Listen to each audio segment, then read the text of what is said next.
Captain Jake Morrison stood on the bridge of the UES Horizon, staring at his coffee cup as it slowly cooled. The morning had started like any other during their patrol of the outer colonies. His crew was running routine scans, checking supply, routes, and generally keeping the peace in humanity's expanding corner of space. Nothing exciting ever happened out here. That changed when Communications Officer Lisa Parker suddenly straightened in her chair.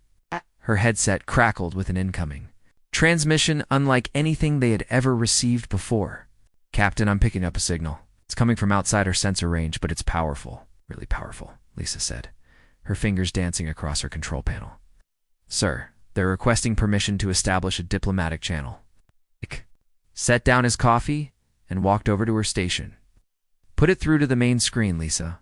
Let's see what we're dealing with." The bridge's main display flickered to life, but instead of the usual static or simple communication window, the screen filled with golden light. Dramatic music began playing from the speakers, growing louder and more pompous by the second. The crew exchanged confused glances as the light faded to reveal an enormous golden ship floating in space. Commander Ryan Bell, the ship's tactical officer, raised an eyebrow. "That's certainly theatrical," he muttered under his breath. The image shifted to show the interior of what appeared to be a grand throne room. Tall pillars stretched toward an ornate ceiling, and banners hung from every available surface. At the center of it all sat a figure in elaborate robes, surrounded by attendants who seemed to exist solely to make him look important. "Greetings. Primitive species of the third planet?" the figure announced in a voice that echoed dramatically throughout the Horizon's bridge. "I am High Chancellor Zephyrian of the mighty Galactic Empire. Your time of independence has come to an end." Blinked. He looked around at his crew, who were all staring at the screen with expressions ranging from confusion to barely contained amusement. Science Officer Amy Foster was already running calculations on her tablet, her face scrunched in concentration. "A species has been observed and catalogued," Zephyrian continued, raising one arm in what was clearly meant to be an impressive gesture. "We have determined that you are suitable for integration into our glorious empire. Resistance is futile, as we have conquered thousands of worlds with our unstoppable armadas and weapons beyond your comprehension." Chief Engineer Pete Sullivan coughed to cover what sounded suspiciously like a snort of laughter. Jake shot him a warning look, though he had to admit the whole presentation was rather over the top. The Chancellor gestured grandly, and the display shifted to show what were apparently examples of the Empire's military might.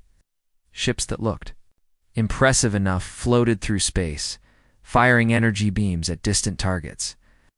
Jake watched with growing confusion as the beams moved slowly enough that he could actually track them with his naked eye. "Behold the fury of Imperial plasma cannons," Zephyrian declared proudly. "No armor can withstand their devastating power." Amy looked up from her calculations, her eyes wide with disbelief rather than fear. She leaned over to Ryan and whispered something that made him cough suddenly. Jake made a mental note to ask her about those calculations later. The demonstration continued with ground forces marching in formation, their armor gleaming in alien sunlight. They carried weapons that looked intimidating until Jake realized they appeared to be firing some kind of slow-moving energy projectiles. His 8-year-old nephew had toy laser guns that seemed more advanced. "The Imperial Legion has never known defeat," Zephyrian announced, as the soldiers demonstrated their combat techniques.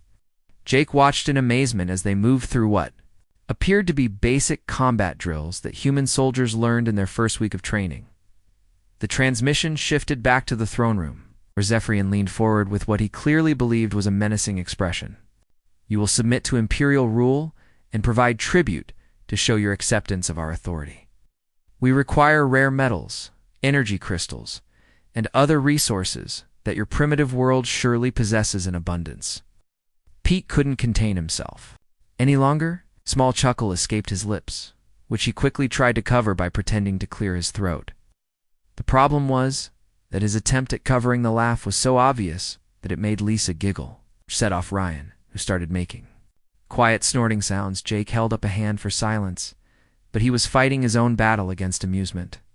Amy was still running calculations, but now she was shaking her head in what appeared to be disbelief. "The tribute we require is simple," Zephyrian continued. oblivious to the reaction he was getting. We demand supplies of the rare metal you call titanium, energy crystals of focused solar power, and samples of your most advanced computational devices. This time Pete lost it completely. Titanium? He whispered loudly enough for the bridge crew to hear.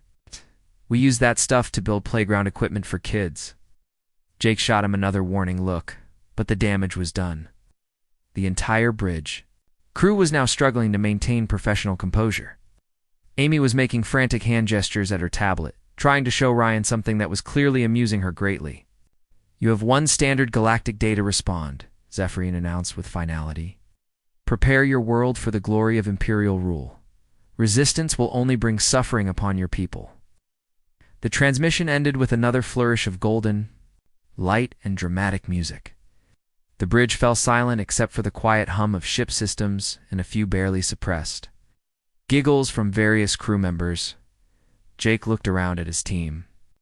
Well, that was interesting. Amy, what did those calculations tell you? Amy stood up, still staring at her tablet. Sir, I ran the numbers on their weapon demonstrations, those plasma cannons they showed us.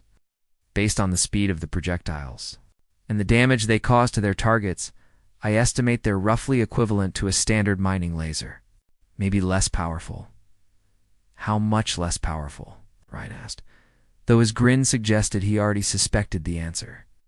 Sir, my 10-year-old daughter has a science kit that could probably produce more impressive results. Amy replied, shaking her head. In those ships they showed us, the propulsion systems look like they're using basic chemical rockets. We abandoned that technology 300 years ago because it was too slow and inefficient. Pete was nodding enthusiastically. Captain, did you see the size of those engines compared to the ships?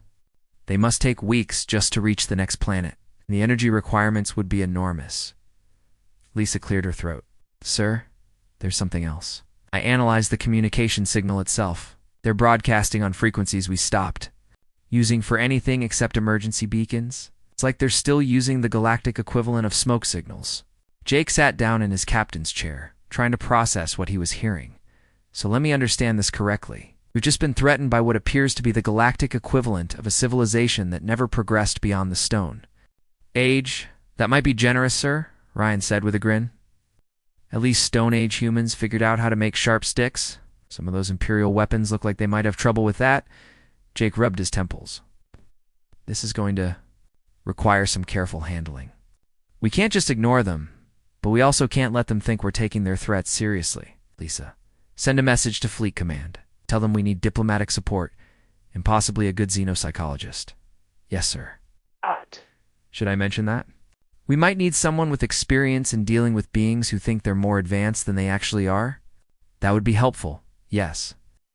As Lisa began composing the message, Jake looked out at the stars through the bridge's viewing window. Somewhere out there, an entire galactic empire was convinced they were the most advanced civilization in the universe. The problem was that, from what he'd seen so far, they might be right about their local neighborhood, which was somehow even more concerning than if they'd been lying about their capabilities.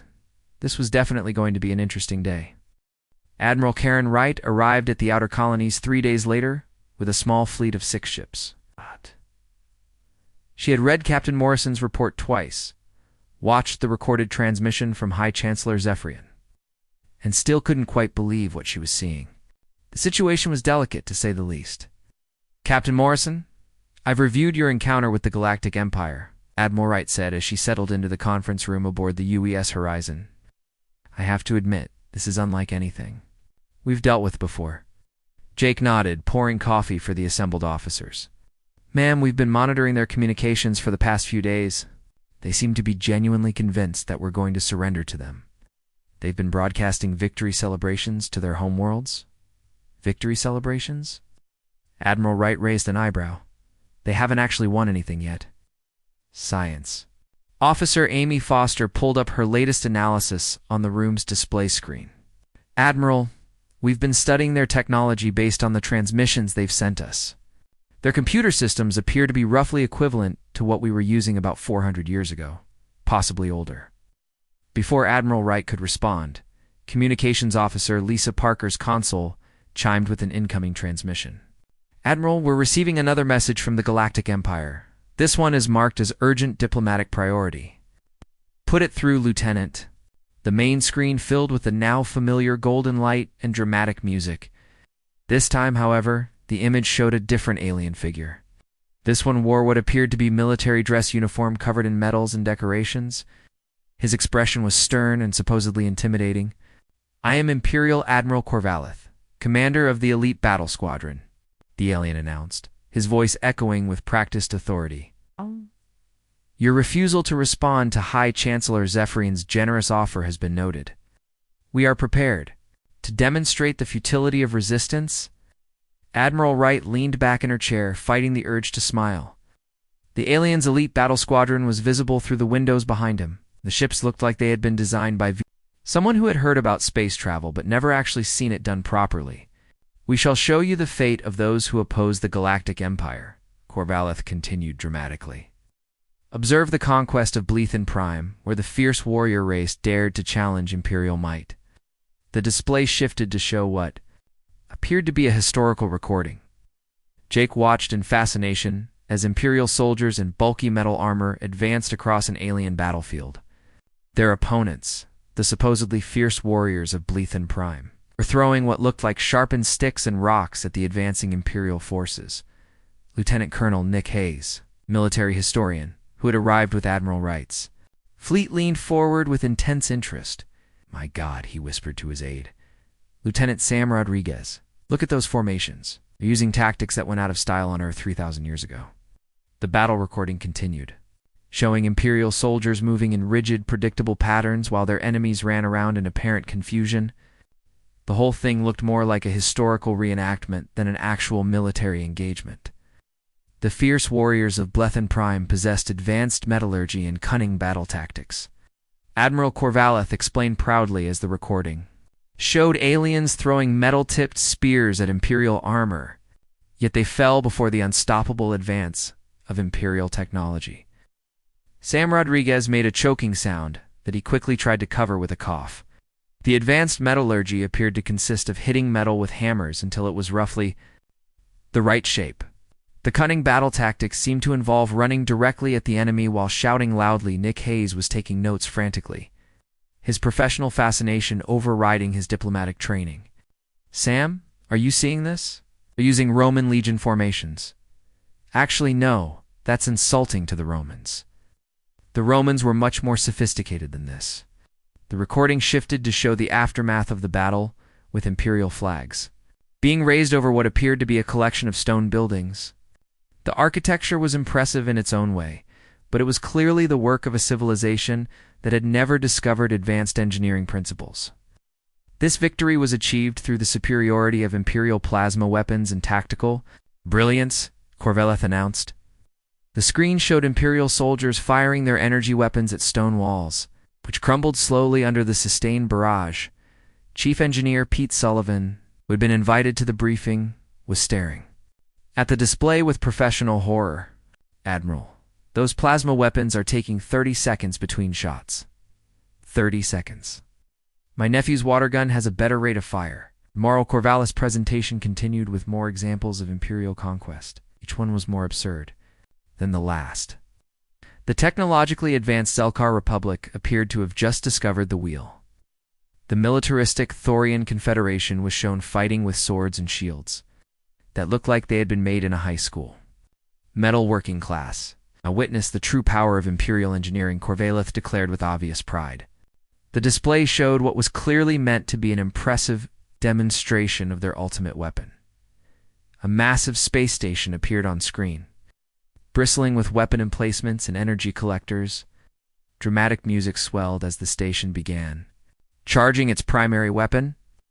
Energy readings climbed higher and higher, while Imperial technicians ran around making adjustments and shouting orders. The planet cracker requires 6 hours to achieve full power, Corvallis explained, apparently unaware that this was not the impressive detail he thought it was. No shield can withstand its devastating force. The weapon finally fired after what felt like an eternity of charging sequences and dramatic buildup. A beam of energy lanced out toward a small asteroid, which exploded in what was clearly meant to be a spectacular display of destructive power. Amy. Foster was rapidly calculating on her tablet again. After a few moments, she looked up with the expression of pure disbelief. Admiral, based on the size of that asteroid and the explosion pattern, I estimate that weapon has roughly the same power output as a standard mining charge, the kind we use to clear space debris. Pete Sullivan nodded in agreement. Ma'am, my 8-year-old daughter could calculate a more destructive explosion using her chemistry set. It wouldn't take 6 hours to set up. The transmission was winding down with Admiral Corvallis making final threats about the consequences of continued resistance. You have witnessed the fate of those who oppose the Empire. Submit now, and your world will be spared the devastation that befell so many others. As the golden light faded and the dramatic music ended, the conference room fell silent. Admiral Wright looked around at her officers, all of whom were struggling to maintain professional composure. Well, she said finally, that was educational. Medical officer, Dr. Claire Thompson, who had been quietly observing the entire presentation, raised her hand tentatively. Admiral, I have to ask, do they need medical assistance? 'Cause some kind of cognitive impairment would explain a lot about what we just witnessed. The question hung in the air for a moment before Nick Hayes lost his battle with diplomatic restraint. He started laughing, not the polite chuckle of someone trying to be diplomatic, but the deep, uncontrolled laughter of someone who had just witnessed something so absurd that his brain couldn't process it properly. This set off Sam Rodriguez, who had been fighting his own battle with composure. Within moments, half the officers in the room were laughing, while the other half were still trying to maintain some semblance of military bearing. Admiral Wright held up a hand for silence. Oh, she was fighting her own smile. Ladies and gentlemen, we have a serious diplomatic situation here. These beings genuinely believe they're offering us a choice between submission and destruction. The problem is that from their perspective, they probably are. Jake Morrison wiped his eyes and tried to regain his professional demeanor. Ma'am, what's our next move? We can't exactly ignore them, but we also can't pretend to take their threats seriously. That's exactly the problem, Captain. They're not trying to deceive us. They honestly believe they're the most advanced civilization in the galaxy. From what we've seen, they might actually be correct about their local neighborhood, which is somehow even more disturbing. Amy Foster looked up from her calculations again. Admiral, I've been analyzing their ship formations and movement patterns. Based on their approach vectors and the time it's taken them to reach our position, I estimate their fastest ships can achieve about 1/10 the speed of our cargo haulers. So if we wanted to avoid them, we could literally fly circles around their entire fleet. Yes, ma'am. Very slow, very large circles. Admiral Wright stood up and walked to the window, looking out at the Imperial fleet that was slowly approaching. Their position? 12 massive ships moved through space with all the grace and speed of floating bricks. Dr. Thompson, you asked if they needed medical assistance. I'm starting to think the real question is whether we can provide it without completely destroying their entire worldview in the process. Admiral Corvallis had grown tired of waiting for the humans to respond with proper fear and submission. After 3 days of what he considered generous patience, he decided that a demonstration of Imperial military superiority was needed. The primitive mammals clearly did not understand the vast difference in their capabilities. Attention human vessels, Corvallis announced over the communication channel, his voice carrying the authority of someone who had never been seriously challenged. Your continued silence shows either disrespect or ignorance. We shall demonstrate the futility of resistance through combat exercises. Prepare your finest warriors for battle. Admiral Wright looked around the bridge of her flagship, the used Defender, and saw her officers exchanging concerned glances. Not concerned about the threat, but concerned about what was about to happen to the Imperial forces. Admiral, should we decline? Asked Captain Danny Pierce, the leader of her fighter squadron. This could get ugly very quickly. No, Captain. If we refuse, they'll assume we're afraid, which will only make things worse. But we need to be very careful here. Set all weapons to minimum power and use training rounds only. The last thing we want is to accidentally vaporize their entire fleet. Danny nodded and headed for the launch bay. He had been flying combat missions for 15 years, but this was definitely going to be a first. He had never been asked to fight an enemy while trying not to embarrass them too badly. The Imperial fleet began moving into what they clearly considered a battle formation.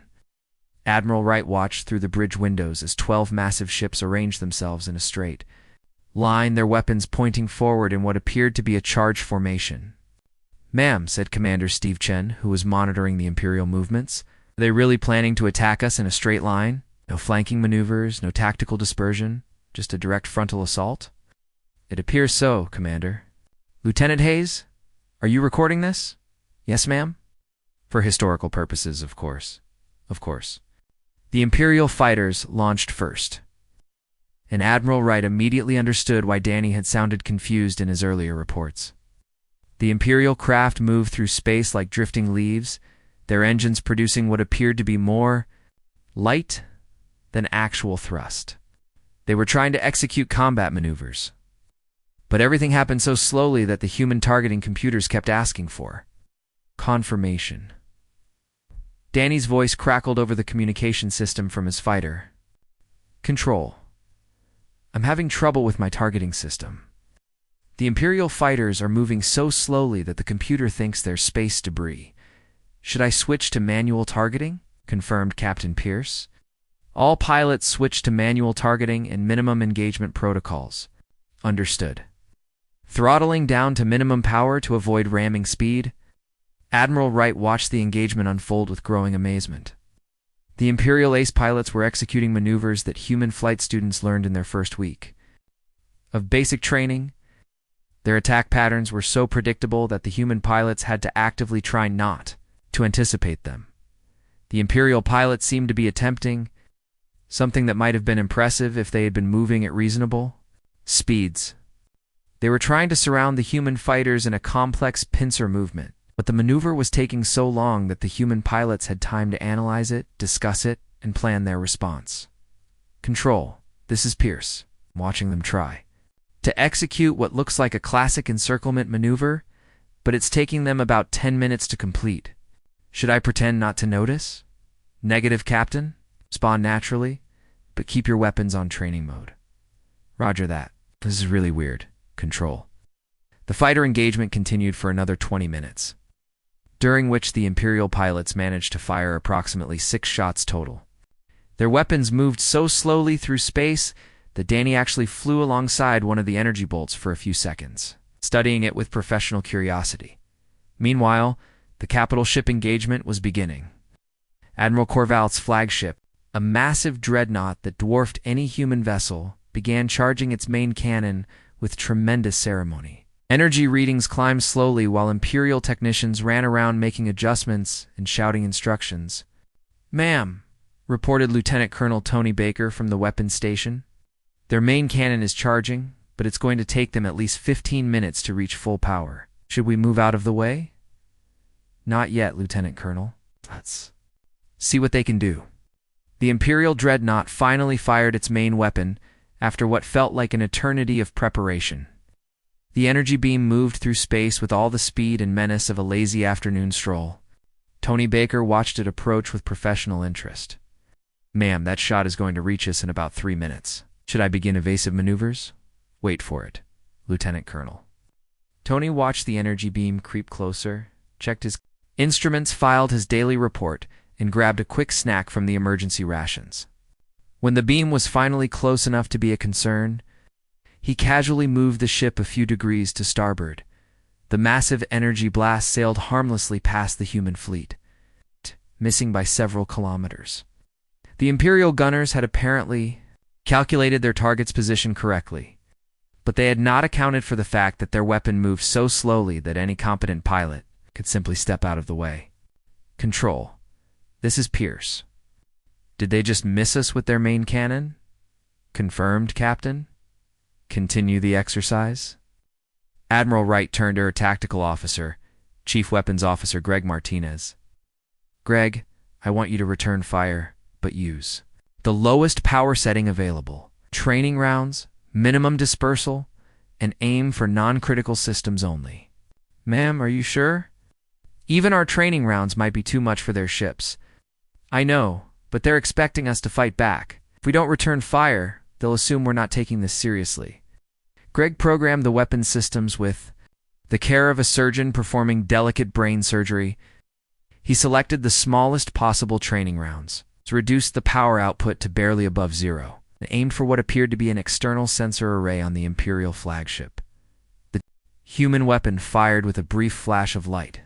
The training round, moving at normal speeds, crossed the distance to the Imperial fleet in seconds and struck the intended target with a tiny spark of energy. The result was immediate and catastrophic. The sensor array exploded in a shower of sparks and debris. Emergency alarms began blaring throughout the Imperial fleet as secondary explosions rippled across the flagship's hull. Within minutes, half of the Imperial battle squadron was reporting critical system failures. "Oh no," Greg muttered, staring at his instruments in horror. "Admiral, I think we have a problem." "What happened, Greg?" "Ma'am, it appears that their ships are not just slow, they're also incredibly fragile. That training round was set to minimum power, but it seems to have caused a cascade failure in their entire electrical system." Admiral Wright closed her eyes and rubbed her temples. "They in danger?" "I don't think so, ma'am, but they're definitely not going to be able to continue the exercise. Most of their ships are dead in space." The communication channel crackled to life with increasingly frantic transmissions from the Imperial fleet. Admiral Corvallet's voice, previously full of confidence and authority, now carried a note of genuine confusion. "Human vessels. What manner of weapon was that? Our defensive systems detected no significant energy discharge, yet our primary sensor array has been completely destroyed." Admiral Wright looked at Greg, who was still staring at his weapons console in disbelief. "Greg, what exactly did you hit them with?" "It was a standard Mark Savan training round, minimum power setting. The kind we use for target practice. It's basically a glorified flashlight." "A flashlight?" "Yes, ma'am. A very small flashlight." Admiral Wright activated the communication system. "Imperial Admiral Corvallis, this is Admiral Wright. Are your crews in immediate danger? We have suffered critical damage to multiple systems, but our life support remains functional." "How did you achieve such devastating results with such a minor energy discharge?"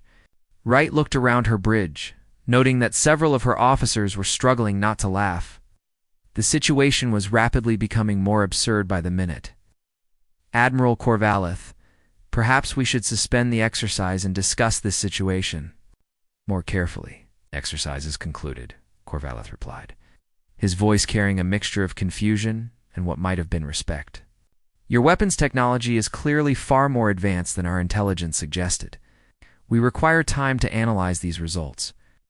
As the Imperial fleet began slowly withdrawing to a safe distance, dragging their damaged ships behind them, Admiral Wright slumped in her command chair. "Ma'am," Danny Pierce's voice came over the communication system. "Imperial fighters are requesting permission to examine our ships. They seem to think we're using some kind of stealth technology because their sensors can't track our movements properly. Tell them we'll discuss it later, Captain. Bring your squadron home." "Roger that. Control." "This has been the strangest combat exercise of my career." Tony Baker looked up from his navigation console. "Admiral, I've been analyzing the Imperial ship movements during the engagement." Dr. Julie Adams had been studying the Imperial records for 6 days straight, and what she found was both fascinating and deeply troubling. As the fleet's leading xenobiologist, she had been tasked with understanding how an entire civilization could be so wrong about their own technological capabilities. The answer, when it finally came to her, was both simple and heartbreaking. "Admiral Wright," Julie said, as she entered the conference room, carrying a tablet loaded with her research, "I think I know what we're dealing with." Admiral Wright looked up from her own reports, noting the exhaustion in Julie's eyes.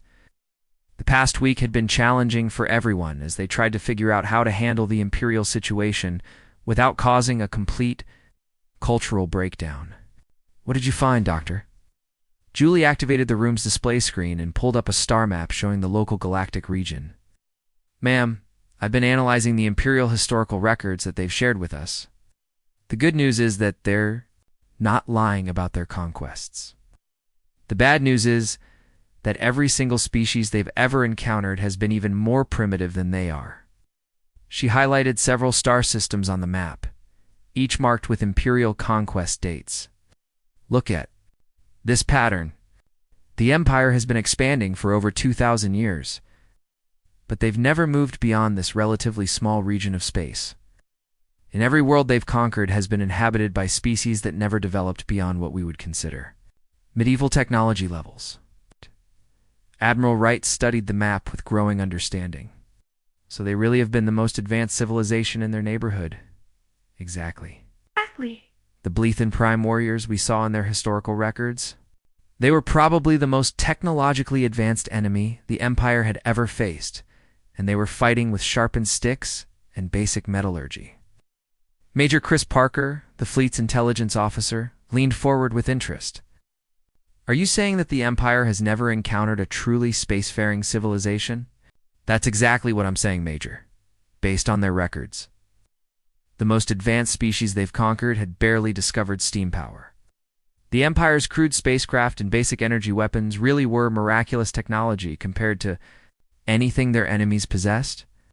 Julie switched to another display, showing comparative technology analysis. I've been running calculations based on their historical data. If you're fighting against an enemy that's still using swords and arrows, then yes, a slow-moving energy weapon that takes 30 seconds to recharge would seem incredibly powerful. If your opponents are building with stone and wood, then metal. Armor and basic electronics would seem like magic. Commander Steve Chen, who had been quietly taking notes, looked up with a troubled expression. So they're not actually trying to deceive anyone. They genuinely believe they're advanced because, from their perspective, they are. That's the real problem, Julie continued. The Empire has been technologically stagnant for centuries because they never had any reason to improve. Why develop better weapons when your current ones can defeat any enemy you encounter? Why build faster ships when you can already travel between worlds, which is more than your enemies can do? Admiral Wright rubbed her temples, feeling the weight of the situation settling on her shoulders. What about their expansion pattern? Why haven't they encountered other advanced civilizations? Julie pulled up another map, this one showing the broader galactic region. That's where it gets really interesting, ma'am. I've been analyzing galactic survey data, and it turns out that this region of space is unusually isolated. There are very few hyperspace routes leading in or out of the area, and most of them are difficult to navigate without advanced technology. She pointed to several areas on the map marked in different colors. The Empire is essentially trapped in a pocket of space that's filled with primitive worlds. The few routes that lead to more advanced regions require navigation technology that the Empire simply doesn't possess. Major Parker was studying the display with professional interest. So they're like a big fish in a very small pond, completely unaware that there's an ocean beyond their borders. That's a perfect analogy, Major. And now, for the first time in their history, they've encountered something from that ocean. The room fell silent as the implications sank in. Admiral Wright looked around at her officers, seeing her own concerns reflected in their faces. This was no longer a question of military superiority or diplomatic strategy. They were dealing with an entire civilization that was about to discover that their fundamental understanding of the universe was completely wrong. Dr. Admiral Wright said carefully, "What does this mean for the Empire? They're faced with proof that they're not as advanced as they thought. How are they likely to react?" Julie's expression grew more troubled. That's what worries me, ma'am. I've been studying their cultural records as well as their technological ones. The Empire's entire social structure is built around the idea that they're the most advanced civilization in the galaxy. Their government, their military, their religion, even their basic sense of identity is tied to this belief. She switched to a display showing imperial social structures and hierarchies. Their leaders maintain power by being the representatives of superior technology and culture. Their military exists to spread that superiority to lesser species. Citizens take pride in being part of the most advanced civilization in existence. Commander Chen was beginning to understand the scope of the problem. So if they discover that they're actually primitive compared to other civilizations, their entire society could collapse. It's worse than that, Julie said grimly. On their psychological profiles, I think we're looking at a potential civilization-wide crisis of faith. Everything they believe about themselves, their history, and their place in the universe is wrong. The discovery could be devastating. Admiral Wright stood up and walked to the window, looking out at the Imperial fleet. They had spent the past weeks slowly repairing the damage from the disastrous combat exercise, working with tools and techniques that seemed almost primitive compared to human standards. There's something else, Julie continued. I've been analyzing communication intercepts from their homeworlds. The Empire isn't just one species or one world. It's a coalition of dozens of different alien races, all united under the belief that they're part of something greater than themselves. How many people are we talking about? Admiral Wright asked without turning from the window. Conservative estimates suggest the Empire includes over 500 inhabited worlds with a total population in the hundreds of billions. All of them have been taught that they're citizens of the most advanced civilization in the galaxy. Major Parker whistled softly. That's a lot of people to have an existential crisis all at once. The scariest part, Julie said, is that we're not the first advanced civilization they've encountered. We're just the first one that's tried to communicate with them instead of avoiding them entirely. Admiral Wright turned back to face the group. What do you mean?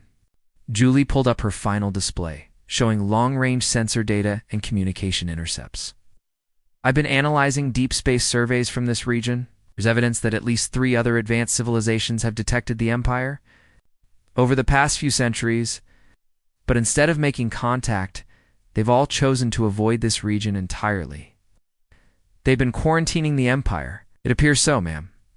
The standard procedure seems to be to mark this region as containing a primitive but aggressive civilization and to avoid contact until they develop naturally.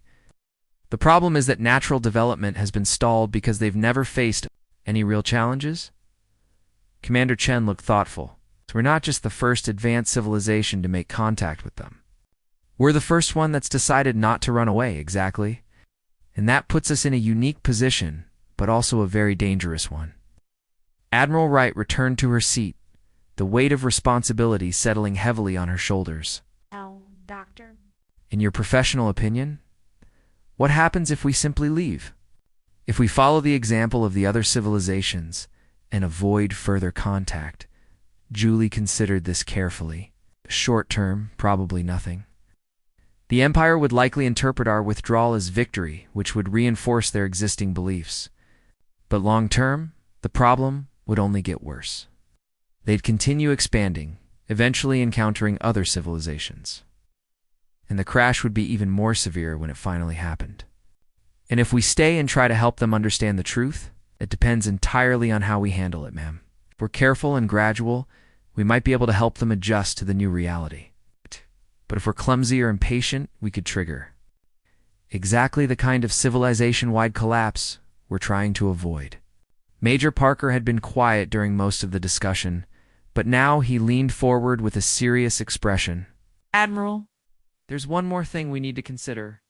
What if the Empire doesn't want to learn the truth? What if they prefer their current beliefs, even if they're wrong? Admiral Wright looked around the table at her officers. Each of them was grappling with the same impossible question. How do you tell an entire civilization that everything they believe about themselves is fundamentally wrong, and do it in a way that doesn't destroy them in the process? Admiral Wright had been staring at her report for 3 hours, trying to find the right words to explain the impossible situation to Fleet Command. How do you write a diplomatic summary that begins with, "We accidentally discovered an entire galactic empire that doesn't realize they're primitive"? Every draft sounded either condescending or absurd. Her concentration was broken when Communications Officer Lisa Parker's voice came over the intercom. "Admiral, we're receiving a priority transmission from High Chancellor Zephyrian. He's requesting a private meeting." Admiral Wright looked up from her reports with interest. In the 10 days since the disastrous combat exercise, the Imperial leadership had been unusually quiet. Their engineering teams had been working around the clock to repair the damage caused by a single human training round, and their communications had been limited to technical discussions about ship repairs. Put him through to the secure conference room, Lieutenant, and ask Captain Morrison to join me. A few minutes later, Admiral Wright and Captain Jake Morrison were sitting across from the holographic image of High Chancellor Zephyrian. The Imperial leader looked different somehow, less pompous and more thoughtful than he had in their previous encounters. "Admiral Wright, Captain Morrison," Zephyrion began, his voice lacking its usual theatrical authority, "I wish to discuss our situation with complete honesty, if that is acceptable to you." Admiral Wright exchanged a quick glance with Jake. This was not the tone they had expected from the Imperial leader. "Of course, Chancellor. Please speak freely," Zephyrion was. Quiet for a long moment, as if gathering his thoughts. When he finally spoke, his words were careful and measured. "Admiral, I have been the leader of the Galactic Empire for over 30 years. In that time, I have overseen the conquest of 17 worlds and the integration of millions of new Imperial citizens. I have always believed that we were bringing the gift of advanced civilization to primitive peoples." He paused, looking directly at Admiral Wright through the holographic display. "Your ships have forced me to confront the possibility that I have been wrong about many things." Jake leaned forward slightly. "Chancellor, what specifically concerns you?" "Captain Morrison, your training weapons disabled half of our battle fleet. Your pilots moved through space in ways that our sensors could barely track. Your technology appears to operate on principles that our best scientists cannot understand." Zephyrion's voice carried a weight of realization that made both humans uncomfortable. "I have spent the past 10 days reviewing every aspect of our encounter with your people. I have consulted with our engineers, our tacticians, and our historians. The conclusion is inescapable. Either you represent a civilization far more advanced than ours, or we have been deceiving ourselves about our own capabilities for centuries." Admiral Wright felt the weight of the moment settling on her shoulders. This was the conversation she had been dreading, but Zephyrion's honest approach made it easier than she had expected. "Chancellor," she said carefully, "what would you like?" "To know the truth, Admiral. All of it. Are we truly as primitive as your technology suggests?" Admiral Wright took a deep breath. "Chancellor, your civilization has achieved remarkable things. You've built an interstellar empire, developed space travel, and created a peaceful union of dozens of different species. Those are significant accomplishments that you should be proud of." "But," Zephyrion prompted, "but your technology is indeed less advanced than ours. Based on our analysis, your current capabilities are roughly equivalent to where humanity was about 400 years ago." Zephyrion closed his eyes for a moment, and when he opened them again, there was something that might have been relief. Mixed with the disappointment, "I suspected as much. Our engineers have been studying the damage your training round caused to our flagship. They estimate that even our most powerful weapons could not have achieved such precise and devastating results." Jake decided to take a chance on honesty. "Chancellor, may I ask you something? Have you always suspected that the Empire might not be as advanced as your people believed?" Zephyrion was quiet for a long time before answering. "Captain, the political structure of the Empire makes such questions dangerous to ask openly. But yes, I have had doubts for many years. Our expansion has been limited to a relatively small region of space, and we have never encountered another civilization that possessed true interstellar capabilities.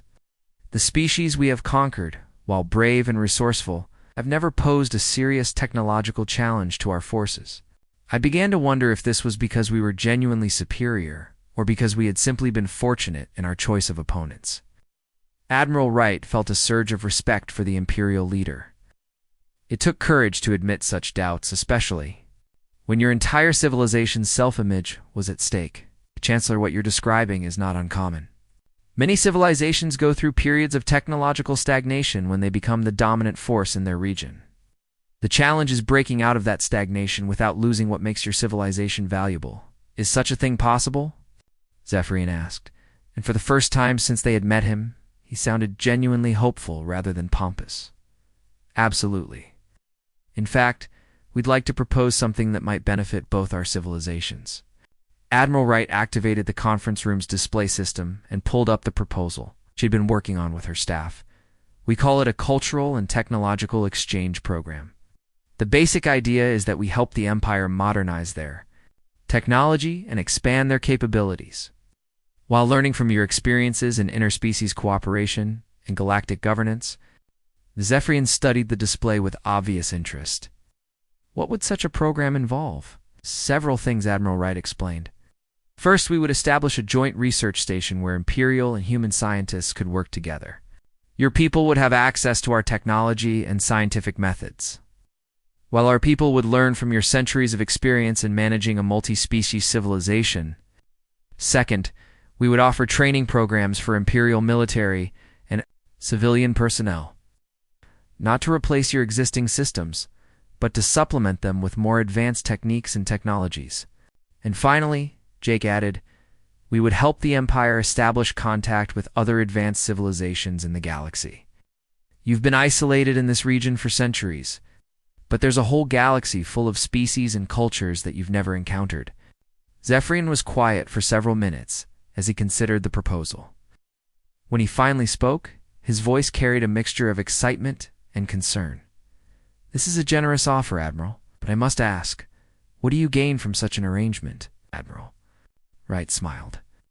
Chancellor, despite what our technology might suggest, humanity is actually relatively new to the galactic community. We've been exploring space for only a few centuries, and we've made our share of mistakes along the way. Your empire has been successfully governing a multi-species civilization for over 2,000 years. That's experience we could learn from. Also, Jake added, we've discovered that the galaxy is full of small, isolated regions like yours. Places where civilizations have reached local dominance but haven't been able to expand beyond their immediate neighborhoods. If we can figure out how to help the Empire break out of its isolation, we might be able to apply those lessons elsewhere. You would essentially be using us as a test case for future first contact situations.